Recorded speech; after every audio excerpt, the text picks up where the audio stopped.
Boomers are more familiar with adapting to technology than we give them credit for. The first PC, email, even mobile phones in the workplace. Yeah, these are just three examples. Boomers have paved the way for the benefits that we all take for granted today. Now, welcome and happy Women's History Month.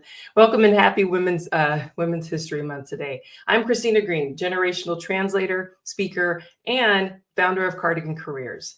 So today we're handing out our flowers to the brave women of the baby boomer generation to raise awareness, to ease the path into the future of work. All right, so let's get to it. Now, boomers are the trailblazers of both industry and growth. And I'm going to walk you through this today because while we may think that they are a thorn in our side, that perhaps maybe they're very strict, or maybe they're just micromanagers, or they expect the world out of us, there is a foundation that has built as to why it is that maybe that they are showing up in the workplace in the way that they are. And that's my goal today, is really to try to help to close the gaps in understanding, right? To bridge the communication between all of the generations. And we're starting with the boomers. All right. So now let's get into it. Understanding the baby boomers, right? So these were part of the generation that was born between 1946 and 1964. Now, their current age in the workforce, or the current age in the world, is around 61 to 79 years old right now. They entered the workforce when they were in 1820, in their 18s or 20s, and that was between 1964 and 1984. That is when they were new into the workforce. All right. Now, I want to set the stage here. This is post-World War II, right? So think Nazi Germany, think Holocaust. US had a major presence in that war, of course, right? I won't go into that detail, but I think we all understand the sentiment. That was the climate and the temperature, if you will, of the globe, right? So they represent the spike in the births that occurred as the soldiers were returning from the war. All right. Now, also too, what's good to know is that their mothers, right? Their mothers, the traditionalists, who were the generation before the boomers, they had moved into the workforce to cover many of the jobs that the men had to vacate in order to go off and fight the war. So women were getting kind of an initial taste of the workforce as far as the prior generation, the traditionalists. And so that is starting to plant the seed of women being independent, making their own money. But the position for traditionalist women going into the workforce was really as duty to their country. Okay. So they were happy to take up, many of those positions in order to keep the country moving. All right. Now, what I'm displaying here is that this is going from the 1970s to 2020s, right? This is the population mix, if you will, within the workforce, but the split between men and women. And as you can see, these are rough numbers, but it was about 10%, right? Maybe less than that. Honestly, when they started to enter the workforce, it was more like 5%. And so we've continued to see an increase, or decade over decade. And this has been gained by some of the things we're going to talk about today. All right.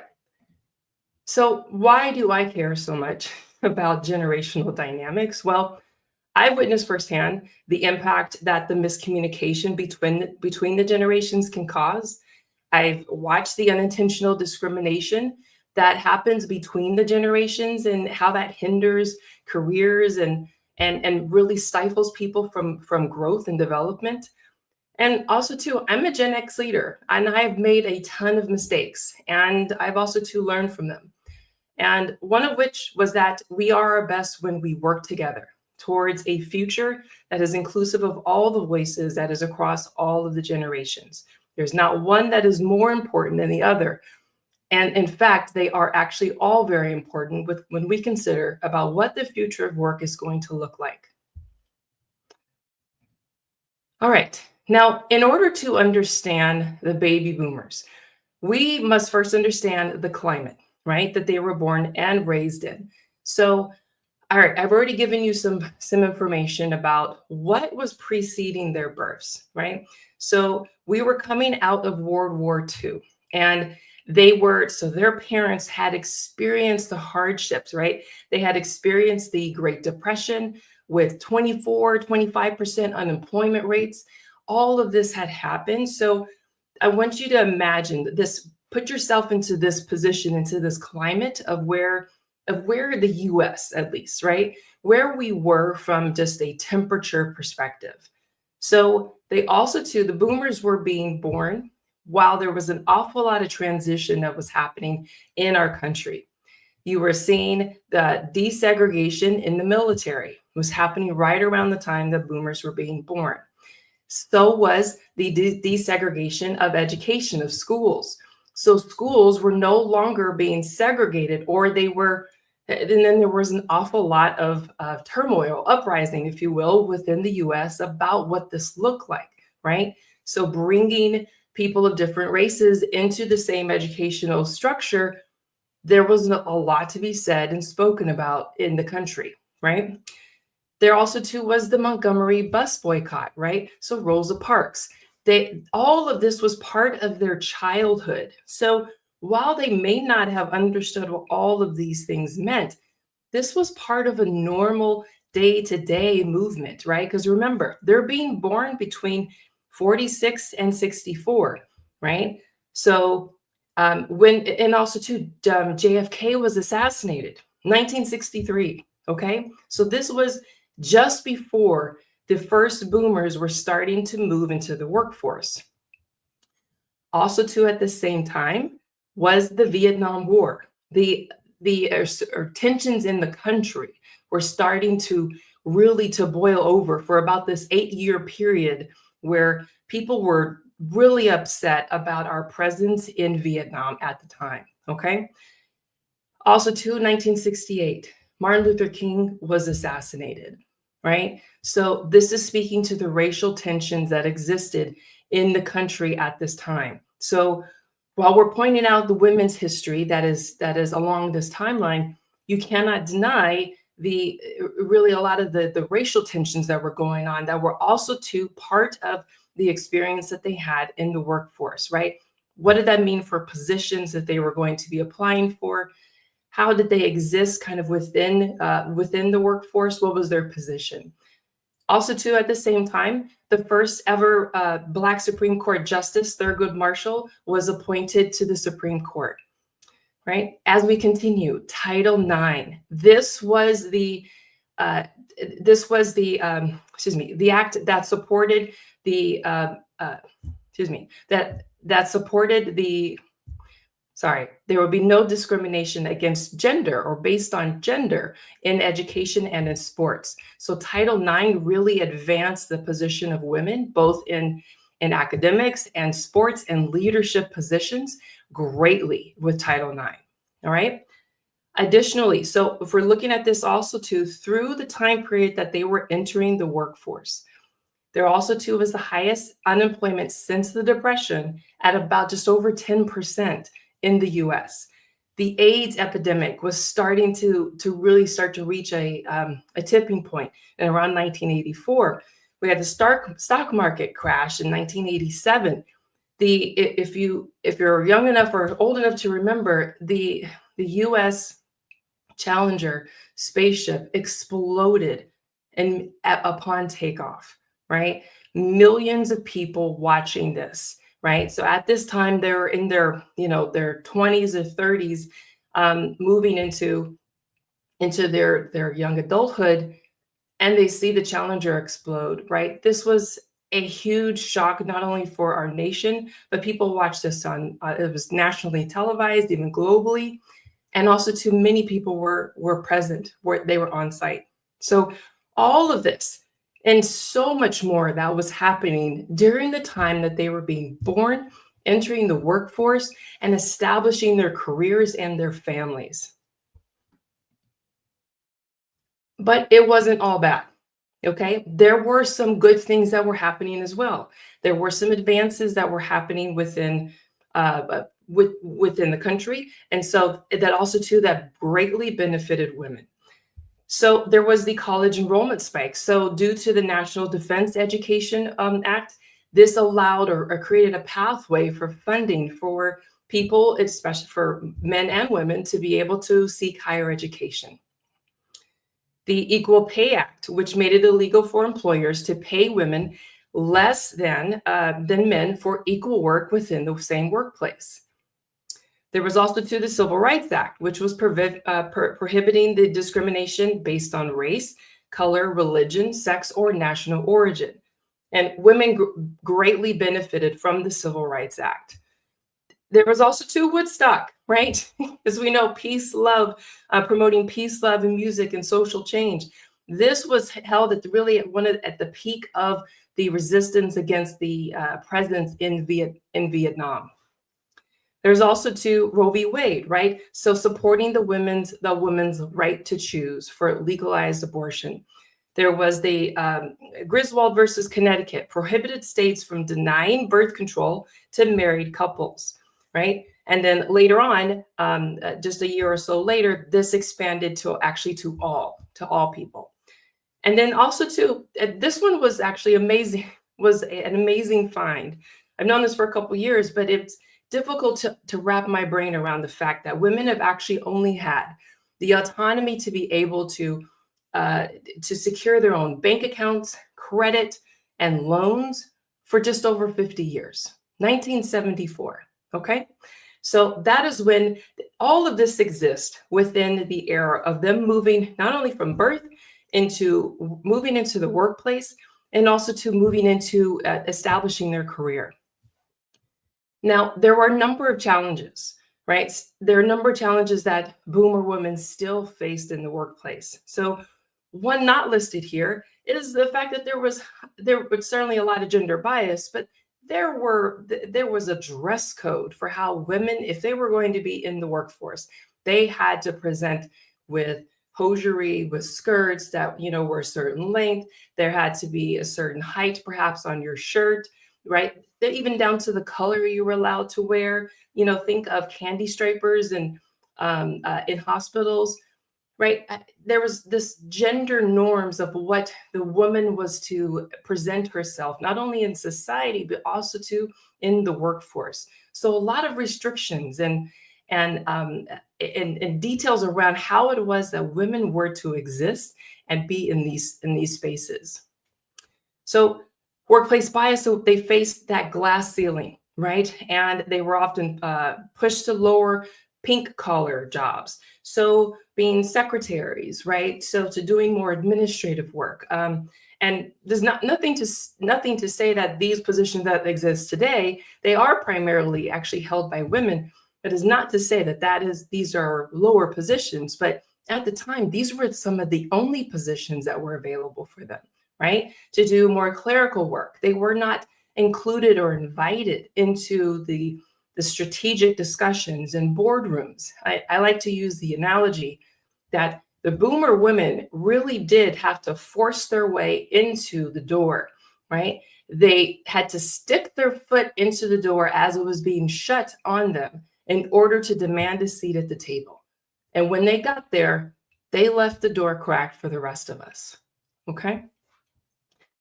So there also too were this domestic expectations that if you were going to have a full-time job, if you were going to have a career, you best not let your family, right, fall by the wayside. Now, many of us still experience a lot of the shame and the guilt that come along with pursuing a career alongside having a family. And so this has been rooted actually in generations in the making. But boomer women really started to figure out, what does this balance look like? And guess what? There's never been a balance. There's always just been a pursuit of what it is that you desire and understanding what's going to be sacrificed in the meantime, which typically was them, right? So their families didn't necessarily suffer. It was usually the burden was worn by the woman. And we see this today, right? So limited leadership roles. As I mentioned, there were these pink collar jobs, right? But there were very few opportunities or pathways to executive or leadership positions. So when you see that 10% or so that was represented in the 70s, those were hard fought positions. So when we think about how it is that boomer women have cut their teeth on moving into leadership positions, when you feel like they are abrasive in the workspace, this is intended to help you understand perhaps maybe why, right? There was never any discussions about how you felt about anything, right? Going to therapy was a true luxury. I mean, we were still employer-based healthcare was not being offered until about until the mid 60s, right? So, and even so, because they were primarily held positions held primarily by men, all of this was evolving. So many of the benefits that we experienced, not only in the workforce, but in life, they were honestly, these were not the conveniences of the time where boomer women were actually developing their careers. They were fighting for these things while also to raising a family, pursuing a career, pursuing their own independence. All of these things where it's like this microcosm of stars colliding at this time in their career, and they literally are forming the future that we all take for granted today. Okay. All right. Additionally, there was a limited parental and child care, right? So there were pressures, of course, for women to still manage taking care of their children and their families without also to having to um, eh, while balancing having to manage their career with their families. So there were limited opportunities for women to be able to leverage this childcare situation so they could have a career. All right. Now, generations are sometimes at their best, or sometimes best understood through the arts. I'm a very visual person. So when I can see exactly how it is that that era kind of existed, right? Even down to the film that's being used, that's just a personal choice of mine. But that can be invaluable to understanding or really trying to walk a mile or maybe just a few feet in someone else's shoes, right? To understand that technology was very different in the 70s, in the 80s, even the 1990s, right? So technology continues to evolve, right? Although they were experiencing the first mobile phones, the first experience of email, there's a heavy reliance on email and face-to-face meetings simply because that is how their first introduction into the workplace existed. Okay. Now, I've listed some movies here that I think will support kind of understanding, bridging the gap. And if this is nostalgia for you, then awesome. Then jump right in, and I'd love to hear if you've got other movies and television suggestions. But these are some recommendations really to try to help kind of get your fingers into the experience, right? To be immersed into understanding what this looks like, right? From through their lens, perhaps, right? Another one not listed here is Tootsie, right? Starring Dustin Hoffman. Um, Rebel Without a Cause, right? I know that's one of my mom's favorite. Kramer versus Kramer. This was such a taboo topic around divorce at the time. Now, women independence with contraception, with the women's right to choose, with the ability to the Fair Credit Act. The Equal Credit Opportunity, excuse me. This all started to allow women to have more independence and start to make more decisions that were for themselves as opposed to globally for their family. There were women at this time who were choosing not to have children, right? I know this is something that's trending right now, but this was also too occurring during that time. Guess Who's Coming to Dinner? This is a black and white. This is in I think the late 50s or so, starring Sidney Poitier, right? And is addressing interracial marriage. Not accepted at the time, right? My parents are white and black, and I was born in '79. So, and when they were together, this was a taboo, right? It was not accepted to have interracial couples. West Side Story, dealing through racial tension, certainly at that time. The Graduate, right? This is kind of post college rebellion against social norms as far as with how you are to move and throughout your life and what's expected of you. And then television. So the Mary Tyler Moore Show. This was the first major show with a single career-focused woman, right? And this was a huge deal at that time.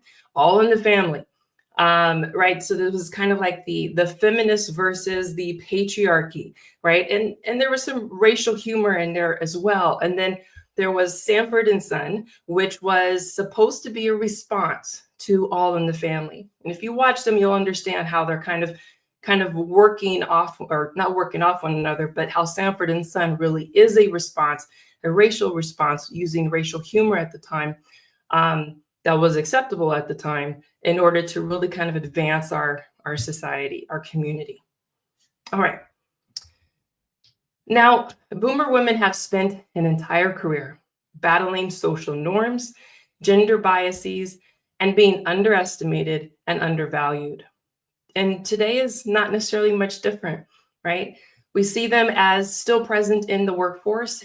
And I hear many of you question, why are they still here? Why aren't they retired? Well, there's a lot of reasons for this. To be honest, what boomer women are starting to feel, and because I've spoken to many of them, and if you feel differently, I'd really like to hear you in the comments. But they're feeling like they're being pushed out, like they are being phased out, like they're being dismissed and overlooked at every turn, right? So they are in the process, and many boomer women have already chosen to retire. And there are still those who are navigating what that path looks like for them, right?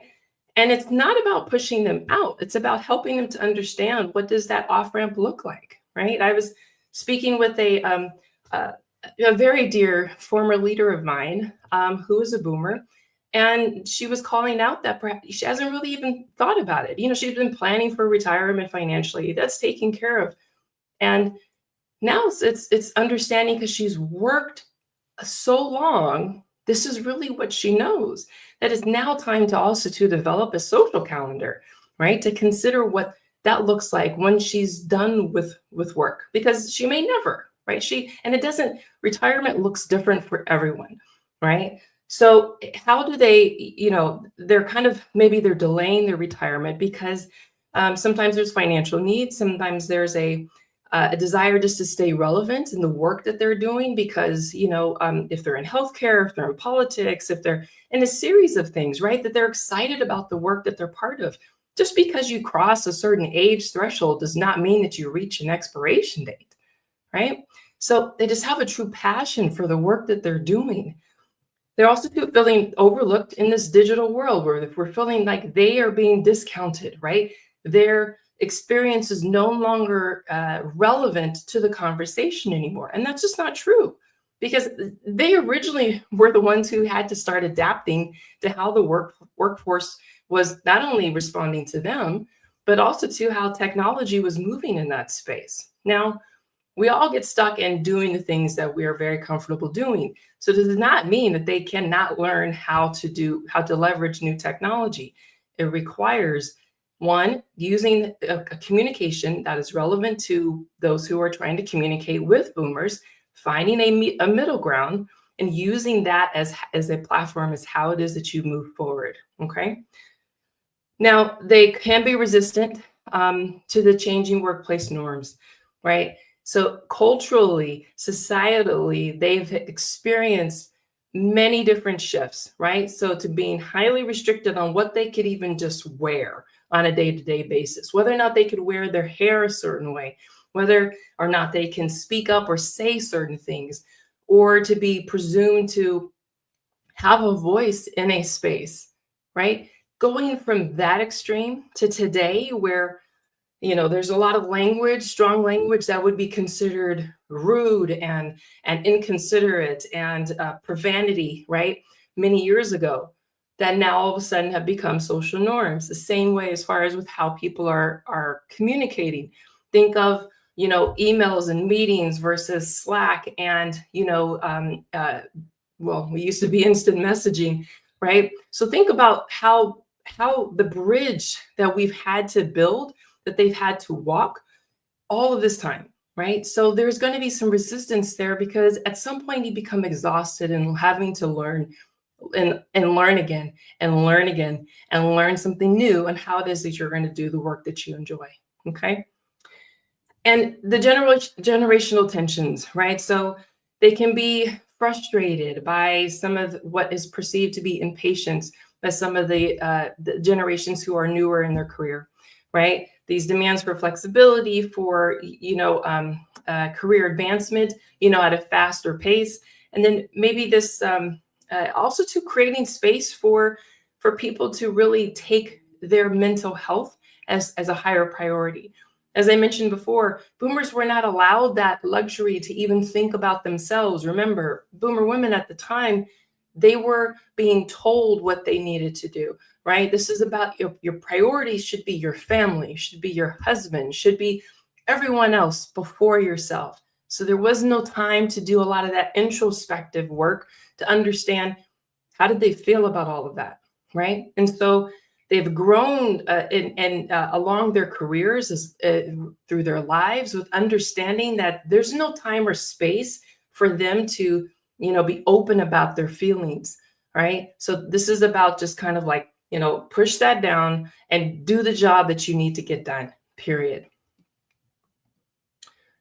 Now, but how do we bridge this gap, right? And bring them along? Because while their percentage in the workforce may be more like 5, maybe 10% at this time in the executive leadership roles, there's a way to bridge this gap.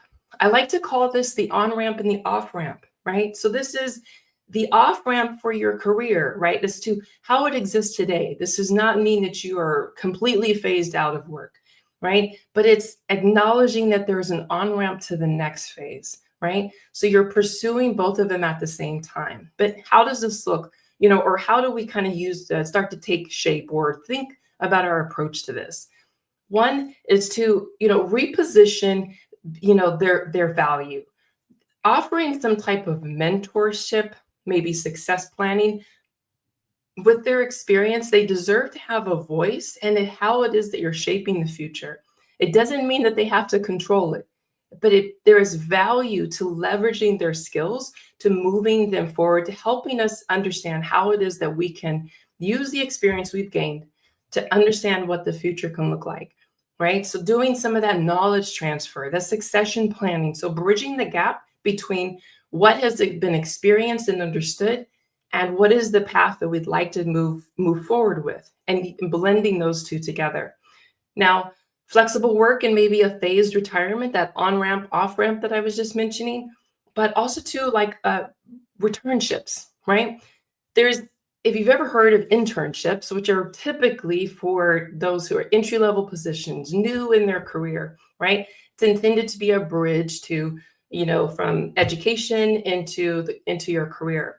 But a returnship is kind of the opposite, where they're actually towards, the last phase of their career, and they want to be able to leverage their specialty, right, in their industry of their choice. So it's kind of like a consulting role, but it's leveraging them truly for the thing that they enjoy the most and bringing them back into the industry to kind of infuse their experience, right? This can be so supportive of the growth of your team. And I've seen this happen quite a few times. And actually, a lot of organizations are already doing this, and it's proving to be very helpful.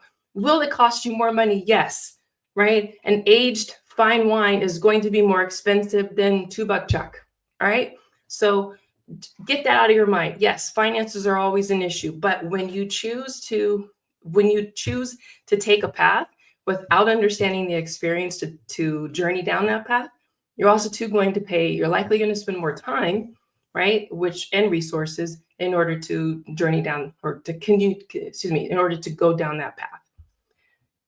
Okay, you can also consider phased retirement options. So there's a way to, maybe they don't want to be in a leadership position anymore where they're managing staff. You can have individual contributor roles that also are part of a phased retirement plan.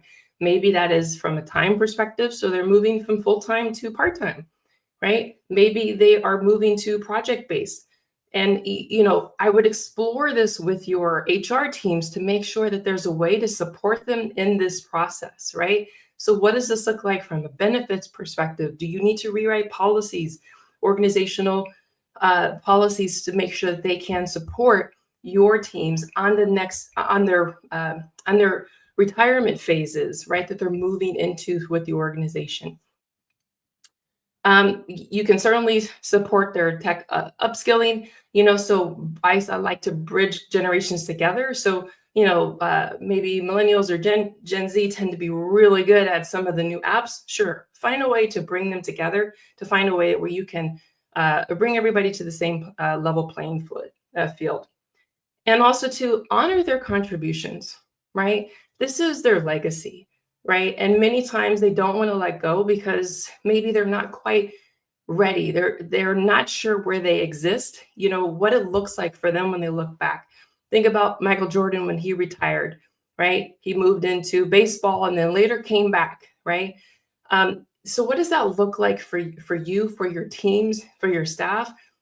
And so have an open conversation, but honor that contribution. There's a way to do that just by recognizing the bridges that they've crossed, right? So that way we don't have to any longer, right? So today I want you to think now, because I've given you a lot of information around boomer women and what has been shaping their tools that they've used in the workplace and how it is and why it is that they show up the way that they do.